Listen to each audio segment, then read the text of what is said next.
Dura un minuto a tutte le mamme che stanno qua, al nonno, alle nonne e tutte le mamme che vedono. Chi tiene una mamma è ricca e giusta, è felice e tu l'apprezzi, perché la pure mamma è ricchezza e come mai non fornisce mai. Eppure l'uomo più triste e malamente è sempre fuori.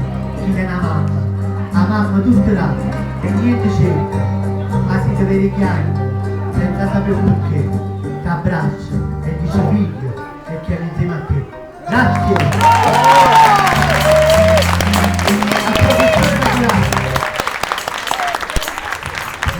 Grazie! Grazie molte per questo tuffo, questa full immersion